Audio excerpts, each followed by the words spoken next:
Muy buenas tardes a todos, gracias por seguir esta transmisión. Mi nombre es Víctor Jansen, pertenezco al Departamento de Capacitación y en esta oportunidad vamos a compartir con ustedes una capacitación referente al control de incendios. Para abordar la temática de control de incendios es necesario trabajarla desde dos enfoques distintos. En primer término vamos a trabajar sobre la prevención de incendios propiamente dicho. Y en segundo lugar, agotada ya esta primera instancia, vamos a trabajar de qué manera podemos dar una respuesta efectiva y segura frente a un incendio. Permítanme aclarar que estamos hablando de respuesta a un incendio en ámbitos laborales por parte de los trabajadores que allí se encuentran en ese momento. Cuando hablamos de prevención de incendio es necesario que conozcamos los componentes del fuego, el tan conocido tetraedro del fuego, que es ese cuerpo geométrico de 4 lados que nos permite a nosotros identificar cada uno de esos componentes. No solo tenemos que saber los componentes del fuego, sino que también tenemos que saber cuáles son sus características y tenemos que saber qué condiciones favorecen o permiten la generación de un incendio, como así también su rápida propagación. Los componentes del fuego, a saber, combustible, el cual puede ser sólido, líquido o gaseoso, el comburente, que en este contexto lo vamos a definir como el oxígeno presente en el aire, el calor y la reacción química en cadena. La mayoría de estos componentes se encuentran presentes en todo momento en todos nuestros espacios laborales. Pero que se encuentren presentes en nuestros espacios laborales no significa que haya un incendio. La mera presencia de los componentes no significa que el incendio exista. Para que el incendio exista, lo que necesitamos es que estos 4 componentes se combinen e interactúen entre sí para darle creación o darle inicio a este proceso ígneo que va a generar nuestra respuesta. Tenemos que tener bien en claro, no solamente en la prevención de incendios, sino en cada cosa que hacemos en el ámbito de la seguridad, tenemos que saber y tener muy en claro cuál es nuestro objetivo, cuál es nuestro norte a seguir. En el caso puntual de la prevención de incendios, nuestro objetivo es impedir que el incendio se genere. Eso es por sobre todas las cosas. Lo que tenemos acá para compartir son 3 lineamientos generales que nos van a permitir llevar a cabo y cumplir este objetivo. En primer lugar, hacemos referencia al cumplimiento de la normativa, mejor dicho. Cuando hablamos de normativa en materia de protección de incendios tenemos 2 tipos. Por un lado, nuestro capítulo 18 del decreto 351 del año 79 y en caso de no corresponder por no tratarse de un ámbito laboral tenemos el Código de Edificación de la Ciudad de Buenos Aires o el municipio que corresponda. Sin embargo, tengamos en cuenta que la normativa es un piso, no es un techo. ¿Qué significa eso? Que una vez cumplimentado todos los estándares de la normativa vigente, a eso le podemos sumar tranquilamente estándares de nivel superior. Podemos adherir voluntariamente a normas de estándares superiores, siempre y cuando tenemos que tener la precaución de que ese nuevo estándar de un nivel superior no contradiga o esté en armonía con la normativa nacional que está en vigencia. Lo segundo que tenemos que tener relacionado con el primer punto es la constante capacitación y entrenamiento. La normativa de higiene y seguridad así lo estipula y establece como responsabilidad del empleador capacitar a sus trabajadores sobre los riesgos, sobre los factores de riesgo a los cuales está expuesto. La protección contra incendios no es una excepción, por eso es que tenemos que capacitar a todos los trabajadores y advertirle el riesgo al cual están expuestos, en este caso puntual, lo que es la prevención de incendio. Y por otro lado, aparte de capacitar, tenemos que capacitar y aparte tenemos que entrenar a las brigadas de emergencia, a las brigadas de respuesta a emergencia o el nombre que cada establecimiento le ponga. Y acá hago referencia a ese grupo de trabajadores que aparte de su labor dentro del establecimiento, colaboran de manera voluntaria con los servicios de higiene y seguridad y forman parte de ese grupo de personas que responden, que son los primeros respondedores a una emergencia o a cualquier tipo de contingencia dentro del establecimiento. No sirve de nada tener cumplido el primer punto, no sirve de nada adherir a los estándares más altos de normativa en protección contra incendios si no capacitamos y si no entrenamos a nuestros trabajadores. Y en tercer lugar, y no menos importante por estar a lo último, lo que tenemos que tener la posibilidad de transmitirle el mensaje a todos nuestros trabajadores, a todos nuestros compañeros de trabajo, para que adquieran hábitos favorables dentro de su jornada laboral. Es decir, trabajemos siempre para una cultura de seguridad, una cultura de prevención. Ahora bien, dentro de todo esta combinación existe, por un lado, la protección pasiva o estructural y por otro lado la protección activa. Es muy común, o se suele ver en algunos casos, aquellos establecimientos que apuestan directamente a la protección activa, por entender ellos que la protección pasiva o estructural es demasiado cara o es una inversión que no pueden afrontar. Acá tenemos dos situaciones. En primer lugar, apostar directamente a la protección activa contra incendios significa que yo estoy naturalizando la presencia de un incendio. Estoy naturalizando y estoy asumiendo que en algún momento en mi establecimiento laboral se va a desarrollar un incendio. Entonces eso no apunta al último ítem de esta presentación, que es decir, tener una cultura de prevención, una cultura de seguridad. Y en segundo término tenemos que decir que la inversión, no gasto, la inversión que nosotros depositamos en la protección pasiva o estructural preserva absolutamente toda la estructura. ¿Qué significa esto? Que ninguna inversión de protección pasiva, ninguna, va a ser superior a perder absolutamente todos los bienes que están en nuestro establecimiento. Por ejemplo, si yo soy dueño de un establecimiento, llámese comercio o industria, y decido no invertir en protección pasiva o estructural porque considero que es mucho dinero, frente a un incendio, ese incendio se va a generar, va a avanzar rápidamente y va a tomar por completo todo el establecimiento. Y como resultado, posiblemente, ¿qué puedo llegar a encontrar? La pérdida total del establecimiento. Por eso es que tenemos que tener en cuenta siempre, por sobre todas las cosas, la protección pasiva en primer término y en segundo lugar la protección activa complementándola. Ahora bien, agotada la instancia de la prevención, ya el panorama cambia. ¿Por qué la prevención puede ser una instancia agotada? ¿Por qué puede ser una situación que no alcanzó? Porque la prevención o la protección pasiva o estructural, como quieran llamarlo, fue insuficiente, es decir, los medios asignados no alcanzaron, fue inadecuada porque se adquirieron equipamientos, instalaciones y materiales que no coincidían con el riesgo o el factor de riesgo al cual estamos expuestos y, en último lugar, un caso bastante particular, la intencionalidad. Ya sea en alguna de estas tres situaciones, la prevención queda de lado, pasa a ser una instancia agotada y ya estamos en una situación distinta. Ya estamos en un incendio, es decir, en un proceso ígneo que ya se generó.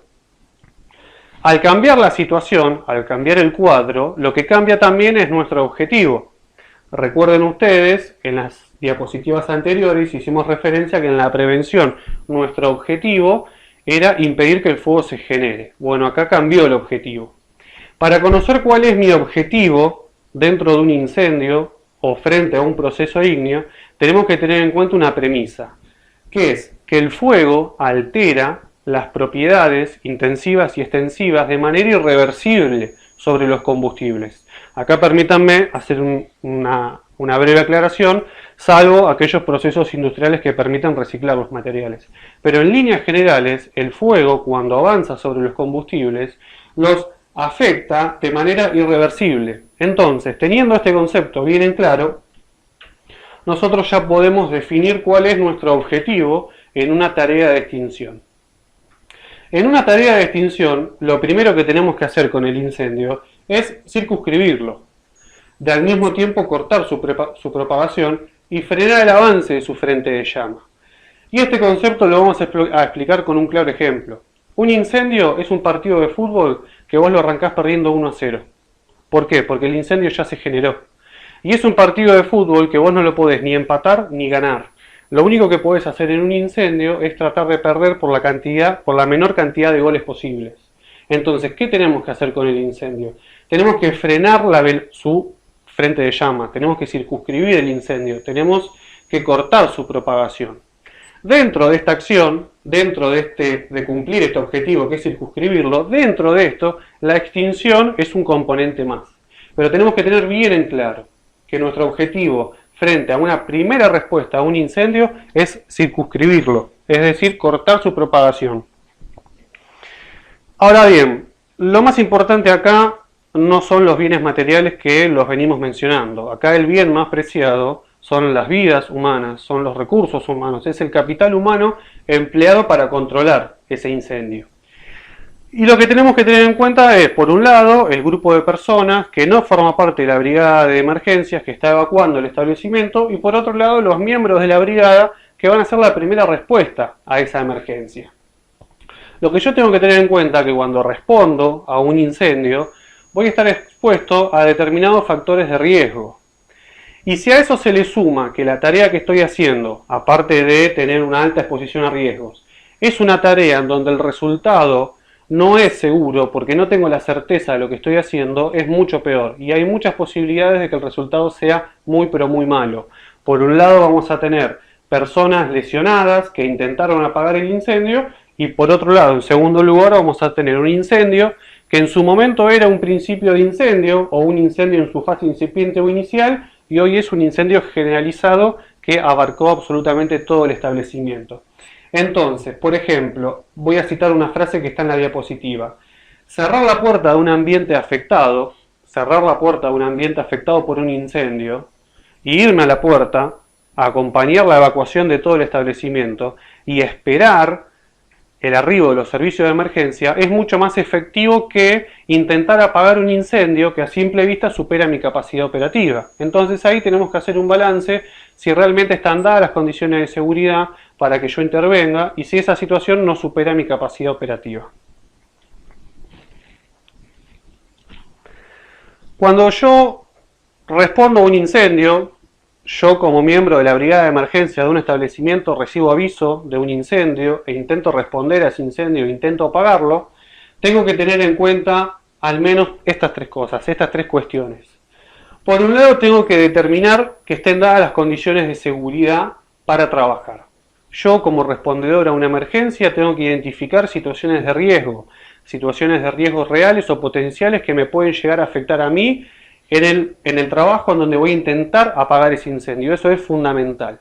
Si yo como miembro de una brigada de emergencia intento responder a un incendio y advierto, entre otras cosas, un posible colapso estructural, advierto que ese incendio genera una temperatura la cual no puede, la cual me está afectando porque no tengo el equipamiento apropiado, estoy en condiciones de decir que en ese incendio no están dadas las condiciones de seguridad y ese incendio, esa intervención supera mi capacidad operativa.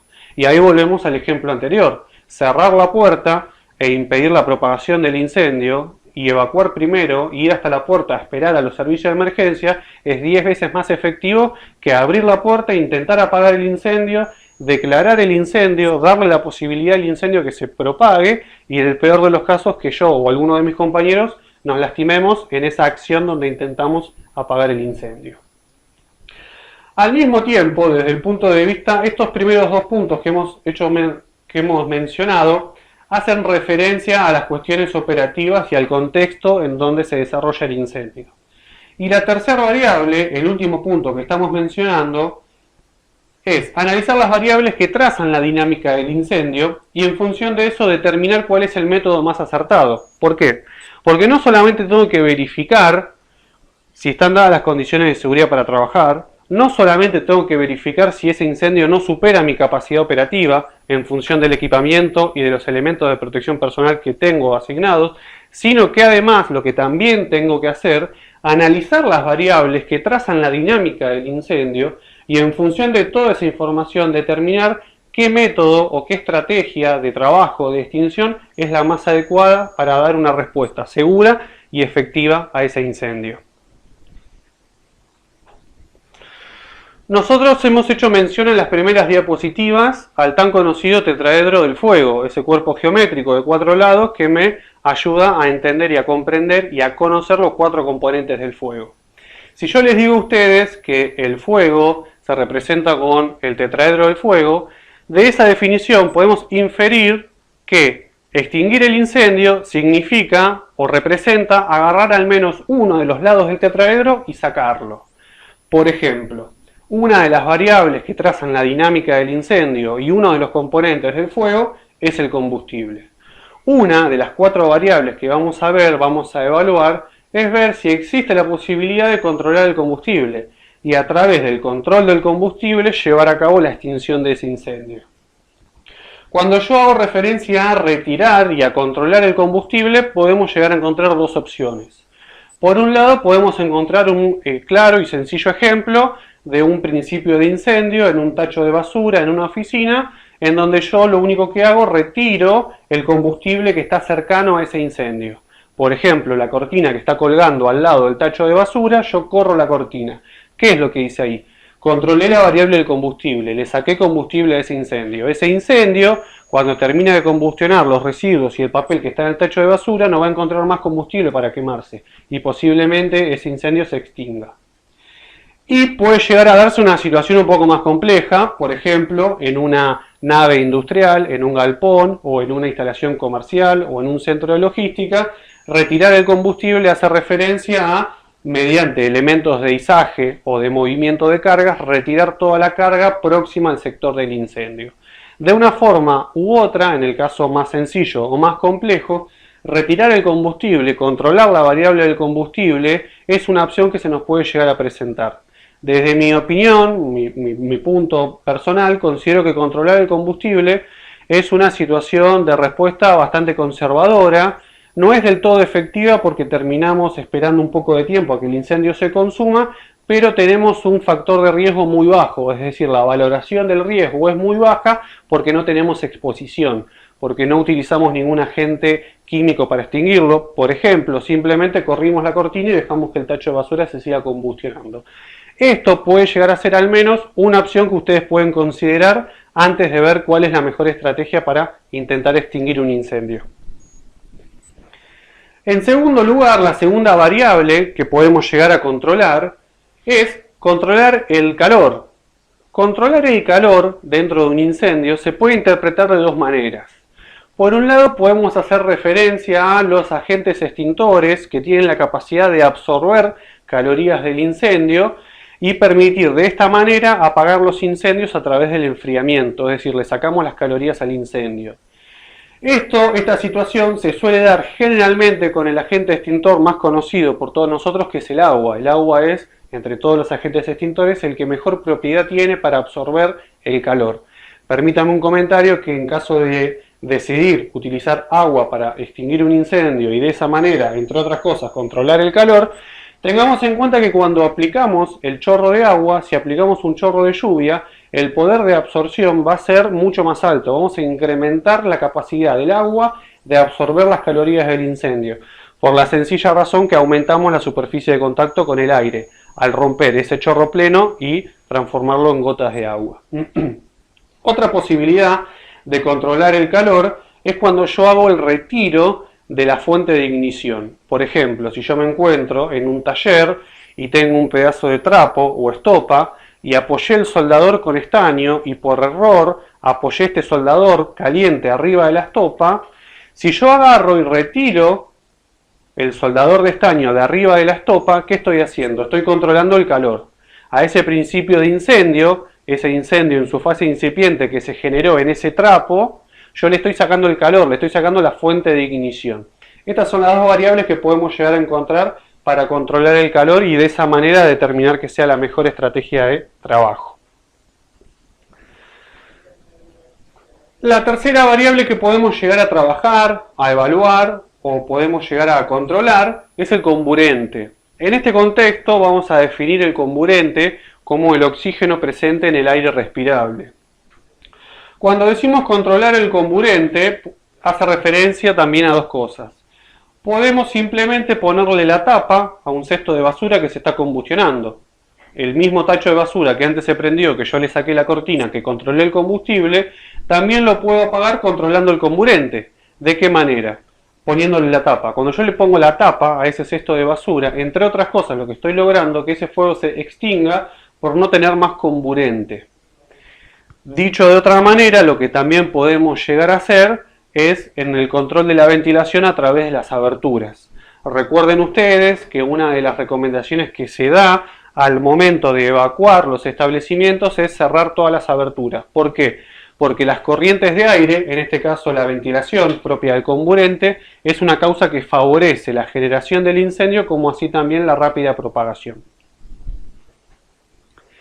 Y por último tenemos el cuarto y último componente, que es la reacción química en cadena. La reacción química en cadena es el enlace de los radicales libres que permite la continuidad del incendio. Ahora bien, la reacción química en cadena no es un fenómeno perceptible a la vista humana, y si alguna persona les dice que vio el enlace de los radicales libres, esa persona le estaría mintiendo.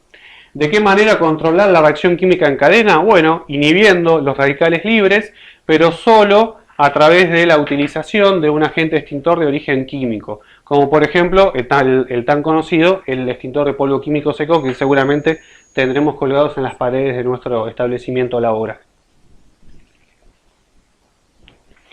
Ahora bien, no podemos terminar esta charla de control de incendio sin hacer mención a una temática que está totalmente relacionada, que es la evacuación. Es decir, vamos a charlar brevemente de qué manera se relaciona o se vincula las tareas de evacuación con las tareas de extinción o control de incendios. ¿Cuál es el propósito general de toda respuesta a una emergencia? Cuando vos en una emergencia tenés más necesidades que recursos, surge el concepto de prioridad. Es decir, vos tenés que darle prioridad a los elementos que tienen más valor. En nuestros establecimientos laborales y en todas las situaciones de la vida, el bien más preciado, la situación que tenemos que manejar, controlar y preservar por sobre todas las cosas, es preservar algo que es irreparable, que es la vida de las personas. Entonces, cuando yo tengo más necesidades que recursos, tengo que establecer prioridades. Si yo tengo, por ejemplo, un incendio y tengo una persona para evacuar, lo que yo voy a tener que hacer es administrar mis recursos de manera eficiente y darle prioridad a lo más importante, que en este caso sería una vida. En caso que en un establecimiento laboral se presente la disyuntiva de no saber si responder al incendio o activar y colaborar en la evacuación, tengamos bien en claro que el bien más preciado, el bien que tenemos que preservar y cuidar por sobre todas las cosas, es la vida de las personas. Cuando yo controlo un incendio, el verdadero motivo por el cual yo controlo un incendio no es preservar el bien material. Cuando yo respondo a un incendio en mi espacio laboral, en realidad mi objetivo, mi propósito general, no es preservar el edificio. Mi propósito general es evitar la propagación del incendio para permitir así, y que no se dificulte, la evacuación de las personas. Porque recuerden, y discúlpenme que lo repita tanto por tercera vez, lo que tenemos que trabajar siempre es en la preservación de la vida, que es el bien más preciado que tenemos. Lo que nosotros tenemos que tener,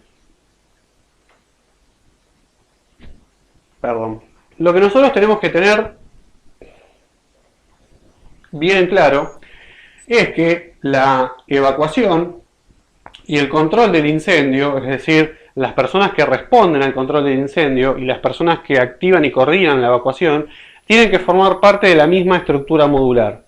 Y esas personas tienen que trabajar bajo el mismo plan de acción.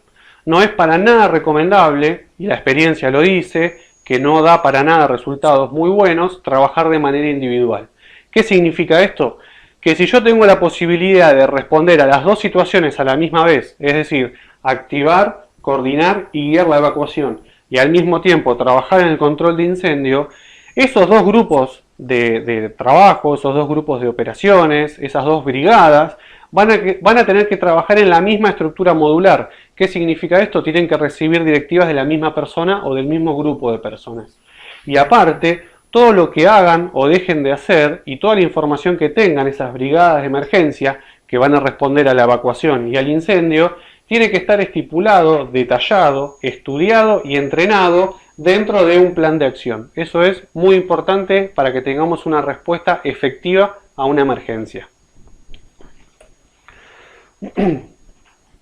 Entonces, lo que tenemos que tener bien en claro es que cuando la situación me presenta mayor cantidad de necesidades ante recursos, lo que yo tengo que establecer son prioridades. Y yo no puedo establecer prioridades si no tengo claro mis objetivos y mi propósito. Eso tiene que quedar bien en claro. Esto hace referencia no al momento de la respuesta a una emergencia, sino acá lo que estamos haciendo referencia es al diseño, a la construcción y a la redacción del plan de contingencia, es decir, el plan que contemple todas las posibles situaciones que podemos llegar a tener en nuestro establecimiento de trabajo y cuál puede llegar a ser la mejor respuesta frente a esa emergencia. Se suele dar a discusión o debate frente a un incendio de qué manera, de qué modo y en qué cantidad evacuar los establecimientos. Cuando yo tengo un incendio, llámese incendio de cesto de basura o principio de incendio en un armario o principio de incendio en una luminaria en la instalación eléctrica, hay una variable que yo no controlo, que es las probabilidades de evolución negativa del evento. Es decir, yo sé que en este preciso momento lo que se está prendiendo fuego es una instalación eléctrica, es un incendio de medidas reducidas que se desarrolla sobre una instalación eléctrica. Pero yo no tengo la certeza de saber en qué momento este incendio se puede transformar en un incendio generalizado que abarque todo el cielo raso o todo lo contrario, un incendio que se reduzca a los conductores eléctricos. Entonces, como yo no tengo la certeza de qué es lo que está pasando y no tengo la certeza de qué es lo que va a pasar, la recomendación es evacuar todo el edificio y de inmediato. En algunos casos esta recomendación suele parecer un poco exagerada y en algunos casos también bastante conservadora. Pero la premisa de trabajo es muy sencilla. Si yo no tengo la certeza de qué es lo que está pasando y qué es lo que va a pasar, es decir, no tengo la certeza de qué probabilidad de evolución negativa tengo del evento, yo tengo que evacuar absolutamente todo el establecimiento. En el mejor de los casos, lo único que habremos perdido son algunos minutos por un incendio que se terminó resolviendo de una manera rápida y sencilla. Y después de unos minutos volvemos a nuestros espacios de trabajo y ahí se habría terminado el evento. Otra situación que suele generar debate, controversia o duda en su cumplimiento es el aviso a los servicios de emergencia. Cuando yo digo servicios de emergencia me refiero entre otros casos a bomberos, cuerpos de bomberos, servicios de emergencias médicas o algún tipo de institución u organización que preste servicio en una emergencia. Cuando yo aviso a los bomberos lo tengo que hacer en el preciso momento donde tomo conocimiento del evento. ¿Qué es lo que se suele ver o lo que suele pasar en los establecimientos laborales? Suele pasar, no porque obran de mala fe, sino porque obran de desconocimiento, que los miembros de la brigada de emergencia, no todos en algunos casos, intentan ellos responder a la situación del incendio. Intentan ellos ser la primera y única respuesta. Cuando su primera respuesta falla o no es suficiente, recién ahí avisan a los servicios de emergencia. Bueno, nuestra recomendación es que cuando el director de la emergencia o la persona que esté a cargo del establecimiento tome conocimiento en tiempo y forma de que se está desarrollando un incendio, en ese preciso momento tengamos el aviso temprano a los servicios de emergencia, es decir, por ejemplo, a los bomberos. Los servicios de emergencia van a saber qué medios logísticos, qué recursos logísticos asignar a esa situación. Tengamos en cuenta, por favor, que al momento de dar aviso a los servicios de emergencia, a los bomberos, por ejemplo, tenemos que transmitir la mayor cantidad de información posible y una información certera. No es lo mismo que una guardia de un cuartel de bomberos reciba el aviso de un incendio en una fábrica que les detallen que el incendio se reduce a medidas de un tacho de basura y que ya hay gente trabajando. Son dos situaciones distintas. De una forma o de la otra, los bomberos van a saber qué respuesta dar a esa situación. Entonces, como para ir resumiendo esta charla que hemos compartido, ¿qué es importante tener siempre? Todos los establecimientos laborales tienen que tener plan de acción, plan de contingencia, plan de emergencia o el nombre que ustedes deseen. Yo tengo que detallar, tengo que documentar cuáles son todas las posibles situaciones que se pueden llegar a dar en mi espacio de trabajo y también tengo que tener en cuenta qué tipo de respuesta voy a darle a ese evento. Para determinar en mi plan de acción qué respuesta le voy a dar a esa emergencia, a esa intervención, tengo que tener en cuenta con qué medios logísticos dispongo, con qué equipamiento dispongo y cuál es también la capacitación con la que cuenta el personal que forma parte de la brigada que va a responder a esa emergencia. Por sobre todas las cosas, capacitar, es decir, informar a los trabajadores a los riesgos a los cuales se encuentran expuestos e informarlos también de cuáles son los planes de acción, los planes de evacuación y cuáles son los lineamientos de trabajo que se tienen que implementar al momento de llevar a cabo una respuesta a una emergencia. Y por sobre todas las cosas, las personas que respondan a una emergencia, es decir, los miembros de la brigada de emergencia o brigada de incendio, tienen que siempre, por sobre todas las cosas, evaluar las condiciones de seguridad del lugar en donde van a trabajar. Yo, como miembro de la brigada de emergencia, tengo que estar constantemente haciendo una gestión individual de riesgos, es decir, valorando los riesgos a los cuales estoy expuesto. Una respuesta no es efectiva si no es segura. Por sobre todas las cosas tenemos que tener una respuesta a una emergencia segura y al mismo tiempo efectiva. Bueno, muy bien. Hasta acá hemos llegado con el contenido, con la charla que hemos compartido con ustedes. Ahora a continuación vamos a responder algunas preguntas que hemos recibido a través de las redes sociales. Y también aprovecho para decir que las personas a las cuales no podemos responder en este momento van a ser contactadas por el mismo medio que ustedes se contactaron y vamos a hacer llegar la respuesta y todo el material de lectura necesario para responder a su punto.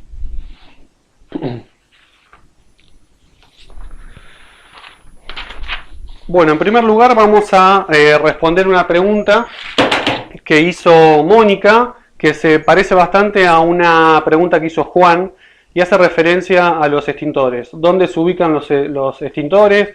¿De qué tamaño? Y se hace referencia también al tipo de matafuegos. Lo primero que te voy a decir que para determinar qué cantidad de matafuegos tenemos que asignar a un establecimiento, tenemos que tener en cuenta que hay condiciones generales y condiciones específicas. Las condiciones generales hacen referencia a que como mínimo cada 200 metros cuadrados tiene que haber un extintor. Aparte, no puede haber una distancia mayor de 20 o 15 metros, depende de qué extintor, entre un matafuego y otro. A eso se le suma que los matafuegos deben estar por delante de la chapa baliza, amurados en la pared o en algunos casos en gabinete, a una altura de 1,50 m en la parte superior del matafuego. Entonces, Juan, aparte de hacer una pregunta de los matafuegos, y Mónica también, pregunta si conviene poner dos pequeños en vez de uno grande. Bueno, les comento que una de las variables que manejan los asesores técnicos, los especialistas o los profesionales de higiene y seguridad, una de las variables que manejan para asignar los matafuegos es la capacidad física del operador. La normativa me establece una cantidad de matafuegos, pero ese poder extintor yo lo puedo mantener multiplicando o incrementando la cantidad de envases. Es decir, respondiendo puntualmente a la pregunta de Juan y de Mónica, si en vez de poner un matafuego, por ejemplo, de 10 kilos, puedo poner dos matafuegos de 5 kilos. ¿Por qué? Porque ahí estoy respondiendo a la capacidad física del operador. Y después, por último, Carolina hace una consulta referente a las placas de yeso. ¿De qué manera se puede realizar una carga de fuego en un establecimiento en donde tenemos placas de yeso en el revestimiento, es decir, en las paredes? Bueno, muy interesante la pregunta de Carolina, al igual que la de Juan y de Mónica. Las placas de yeso que nos venden a nosotros como resistente al fuego no deben ser incluidas en el cálculo de carga de fuego. ¿Por qué? Porque ya forman parte de la protección pasiva o estructural. Lo que sí tengamos en cuenta es lo siguiente: verifiquemos a través de la ficha técnica y a través del vendedor que esa placa que yo estoy comprando es verdaderamente resistente al fuego, con qué norma de ensayo cumple y si cumple con toda la normativa vigente en materia de higiene y seguridad y de protección contra incendio. Y al mismo tiempo tengo que verificar y determinar si esa placa de yeso tiene la resistencia al fuego que debo tener de acuerdo a una condición específica, que es el cálculo de carga de fuego. Recuerden ustedes que en nuestro capítulo 18 del decreto 351 establece las condiciones específicas para saber puntualmente cuántos matafuegos debo tener, tengo que obtener todos los valores de carga de fuego y como resultado final de ese cálculo, ahí sí voy a tener las condiciones de extinción y las condiciones de construcción.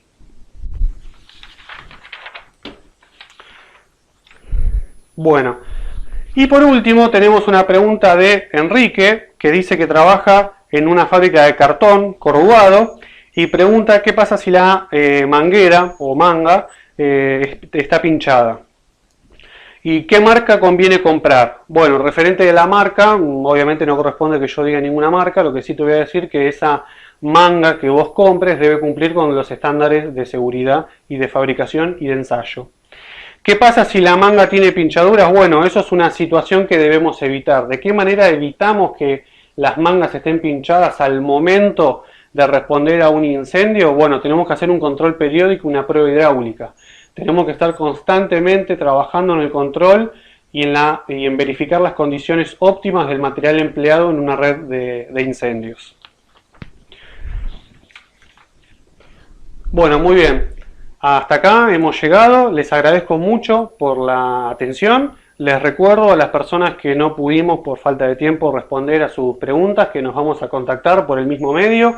Vamos a compartir con ustedes la respuesta que necesitan y todo el material de lectura como para responder a sus preguntas, y al mismo tiempo los invito a visitar la página de la Superintendencia de Riesgo de Trabajo y allí van a encontrar, entre otras cosas, el aula virtual donde van a poder realizar todos los cursos que ustedes deseen. Que tengan muy buenas tardes y muchas gracias por su atención.